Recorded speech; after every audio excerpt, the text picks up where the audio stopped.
So you're about to head out to an open home and you've printed off the checklist. I really just want to, just for a couple of minutes, quickly take you through what I would do if I was going to be attending an open home in the next hour.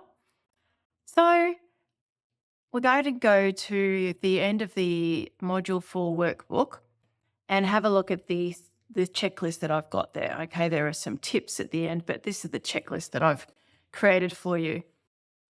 So what I don't advise you do is just sit there and go, okay, we're looking street appeal.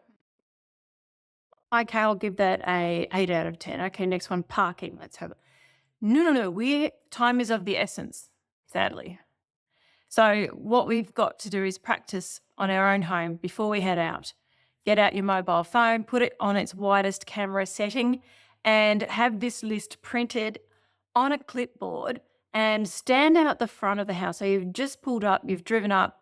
Maybe if you had time, if you're super interested in this home, or if you were really wondering if you were actually interested at all, you might have been able to do a bit of a drive-by with your physical inspection getting started maybe the day before. And then you can either rule it out or say, yeah, I really am interested in this place. It's in a great spot on this great street.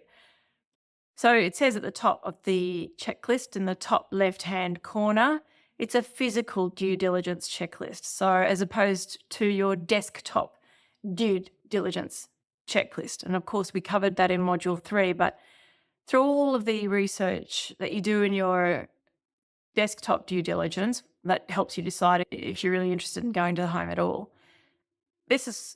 You've got your feet on the ground now. So we talked about everything to do up until this point. Street appeal. So you're getting out of your car, you're starting your video immediately. You've got it on its widest setting. You pull your camera up. Remember to take each video in 2 to 3 minute increments, because you don't want one huge long video that you then have to edit if you need to send it to somebody later. You just want to show them a certain bit or it's too long to send. So I suggest that one video for each of these categories. So if I can get my mouse showing, here we are at front of house.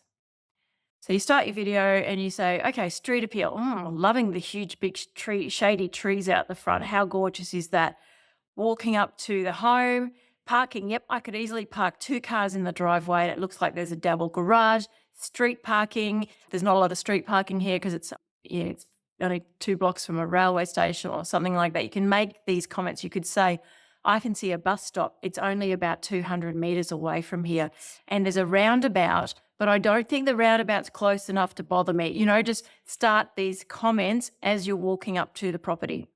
And then the letterbox, just as you walk past the letterbox, take a video of it. Or even if you had some kind of concern, take a screenshot of that letterbox so that then you could say, oh, the letterbox is a bit crummy, or that it's lost the lock doesn't work or something like that. Driveway, what's the condition of the driveway? Make a comment with your in narrating the video as you go. So you've got your clipboard in one hand and you've got your video going on your phone in the other hand. What's the condition? If there's a front fence, is it dilapidated or is it fairly new? What about if there's a front retaining wall? Retaining walls, you do need to actually pay a bit of attention to them. If you feel like the retaining wall is starting to lean or it's got some cracks, you might need to get that investigated. So as you've walked up to the home, you've examined the front fence and the front gate, and you gaze your eyes up and you start to look at the condition of the roof. It depends obviously how far you have to walk, but doesn't it? Right. So you're looking at the gutters and the downpipes, just going, those gutters seem to look really old, or I can see plants growing out of them, or narrate the video as you walk. Try not to be too loud about negative things. If there's something in particular that you'd really like to flesh out in more detail, then stand away from everyone and just say it in detail, or you can wait till you get back to your car afterwards, because we really don't want to off-put the other buyers and we really don't want to upset the sales agent. You're examining the roof and the solar panels if you can see them from the front of the home. You're looking for tree roots in the garden as you're walking towards the front door. You're looking at the lawn and you're wondering if there is some kind of disease with the lawn, or if there looks like there's a patch where some water's accumulating, or there's, some kind of weird event going on in the front garden. If you can see under the house from the front of the home, then you would make a comment about that. And you would also have a look and see what you thought of the external walls, the carport, garage doors, any strange smells that you can smell anywhere in the front of the home. And I said before, damp areas, the front windows and screens, security screens, fly screens, anything you can see from the front. You can comment on the recency of the paint work on the windows or the security screens and the condition of those, if they are there or if they're not. Any other things that you'd like to comment on? What's the front porch like? The lights on the front porch, is it kind of like got cracks in it? You're assessing everything in that 1-minute video as you walk up to the home, all of those things. Then you can also assess the location. When you're outside the front of the home, there's, all right, what's the traffic in the street like? Is it 1 o'clock on a Saturday? What's the traffic like as opposed to 3 o'clock on a Tuesday afternoon when school's out? And what's the road noise like at that time of day? If you're concerned about what it might be like at a different time of day, then you can do that physical due diligence and drive back there again at that time of day. So if you are near a school, then you do want to head out there at maybe 8:30 in the morning and 3:30 in the afternoon, just to see what the traffic congestion's like, the amount of 14-year-olds, 15-year-olds that are swarming out of the school. You need to find out about that before you discover that after you've moved into the home. Look at the cars in the other driveways and say to yourself, well, there's 8 cars parked in the front lawn of my next door neighbour. That's of interest. So make a note of that. Unless, of course, you own 8 cars as well, and that might be fine. Then you can also talk about the condition of the street. Does it have curbing? And what's the footpath like? Is there moss or anything else unusual in the footpath, which might lead you to think, well, does it get a lot of sunlight? How close is your home to the neighbours? Does that bother you? What are the neighbours like? What types of cars are there parked nearby? How kept are the neighbours' yards? Do they all have security screens up in their front window, side windows? Make these observations. That's another 1-minute video where you're observing that. So then there's the side of the house, the back of the house, and then obviously the exterior in general. So we haven't stepped foot in the home yet. We're looking at the outside of the home and we're commenting on the impact of the neighbours. What that means is, have the neighbours got this huge, big retaining wall that's sloping in on our property, or they're overlooking every aspect of our home and they can see everything? Make comments about the impact of the neighbours. If there is a solar system, have a look at the actual system and ascertain the condition or the age of it if you need to, the condition of the plumbing, the wiring electrical system, the security system, the intercom system, the pool filtration system, the irrigation system for the garden. If there's a water tank, what's the pump like? I know that at our home, we live on the top of a really big hill, so we actually have to have our own water pump, even though we live in Brisbane, to get enough water pressure to our home where it's helpful. If there's car charging station, take a photograph of it, make a comment about it. The air conditioning system, is there one major unit, 2 major units, or does each room have its own split system? And what systems are under the house, outside, down the side of the house? How old are they? Take a photograph of the make and model of them so you can then research that later, because the owner might have bought the house with that system in place and doesn't know. The hot water system, Wi-Fi, NBN, Foxtel, the gates, maybe there's electric gates, maybe there's electric blinds, maybe there's the electric door to the garage, maybe there's electric shutters. There's all of these systems in a home, and you can't inspect each one of them in 25 minutes as well as do everything else. Take photographs of the make and model of those systems if you can. That's my trick, because then you can go home and research that later. Of course, you can ask the sales agent and say to the sales agent, so how old is that air conditioning system, that big unit that's under the home?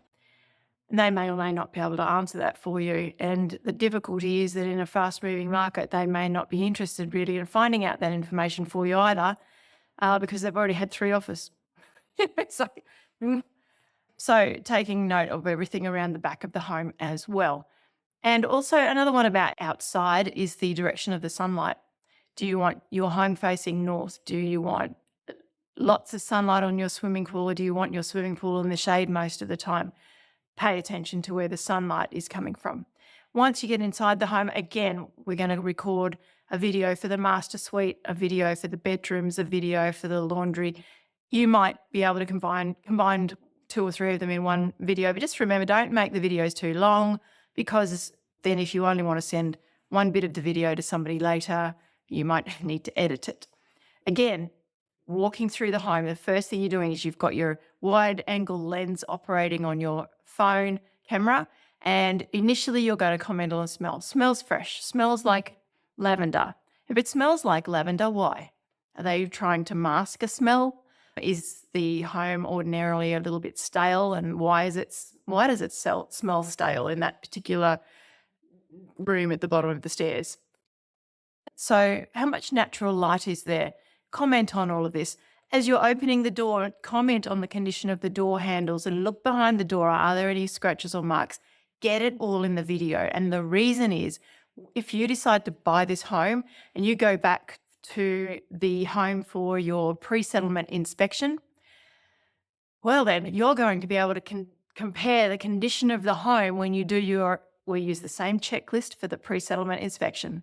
You're going to be able to compare the condition of the home with the second video, compare the 2 videos, and then you'll be able to say, oh, well, there's an issue, and tell your conveyancer that just before settlement, we've had our pre-settlement walkthrough, and I've noticed that there's been this huge dent put in the wall of the bedroom where they've obviously moved the bed out of the room, getting through the doorway. They've damaged the doorway and the wall of the bedroom, and you've now got that on video, because that's not the way it was when you purchased the home. And so they need to rectify that through negotiations with your conveyancer, and we cover all of that in the settlement module in Module 9. So carrying on, you've got all of your, and as you would have noticed when we talked about the termites, you can comment on all the quality of the walls, but did you see that video I showed you about the termites? You know, if they're there, sometimes there is just no way that you're going to know that they're there without having a proper inspection conducted by a licensed professional. So that is our property research physical due diligence checklist that we encourage you to do with a video and just talk about everything on the clipboard. So it's easy to get carried away in the bathroom with the beautiful lighting from the elegant pendant lights. However, don't forget to investigate the quality of the silicone, the condition of the grout, turn on the taps, make sure they work, make sure the hot water tap works, make sure the lights work, make sure the exhaust fan works, make sure the heater lights work. Anything that doesn't work, you can make a note of it whilst you're narrating your video. And of course, don't draw attention to things. Don't speak too loudly. Just be professional. As buyer's agents, we do it all the time. We just walk through. We're clicking things on, turning things on, off, turning fan speeds up through each setting so that we can be sure that they don't all just come on and work on full speed or just the slowest setting. We want to have that. We want to make sure that the air conditioning systems work on heat as well as cool. And so if you walk in there in summer, the air conditioning systems will be on cool, but you need to check that they also work, the way that you're expecting them to work should you purchase that home. If you get the opportunity to go through for the second inspection or indeed a third inspection, that obviously allows you to be much more thorough in the way that you conduct your assessment. And the kitchen and internal areas. So you've got your list there. If there's a pet area, if there's a staircase, comment on it. Inside the home, these are questions to ask yourself, okay? Maybe you ask yourself these questions after you've looked at the home, but if something's important to you, find out about it from the sales agent. For example, inside the home, so is there a fresh patch of paintwork that might be concealing something? It's hard to tell. Is the flooring uneven? Is the cooktop gas, electric, or induction? That's important because if you've got all pans that are great with an electric stove, they're not going to work on an induction stove, so forth. Do the blinds and curtains come with the home? How old is the electrical system? What's the size is the cavity for the fridge or the washing machine or the dryer or the microwave? Now, you can use the app on your phone, which is the Measure app. Another tricky thing to do is I take these shortcuts whenever I can is take a photograph of the make and model of that appliance, and then you can get the measurements off the internet later. So the whole list of questions there. Is there an attic or roof storage? And is there suspected asbestos anywhere? Not that it would bother you at the time unless you're planning on doing renovations. Lots of questions there to ask yourself. There's a section here called units and strata schemes. And obviously we cover units and strata schemes in a lot of detail in a previous module, but where's your car park? If you're buying a unit that's part of a complex, where is your car park? And is there one or is there two? Is there visitor parking? Where is it? Is there a storage cage or a storage area that's allocated to your lot? And what are the common areas? Where is that swimming pool? Where is that barbecue area? Asking questions like, what works have recently been conducted or are planned to be conducted? And again, in the street, you can get a sense of a street by noticing if there are children playing. And you're in a cul-de-sac and there are kids out there on their bikes. Maybe you're on a main road and it's definitely not children friendly. So that is my information for you to take you through your property inspection. Of course, let me know if you have any further questions. I can't promise you anything apart from me being seriously helpful whenever possible.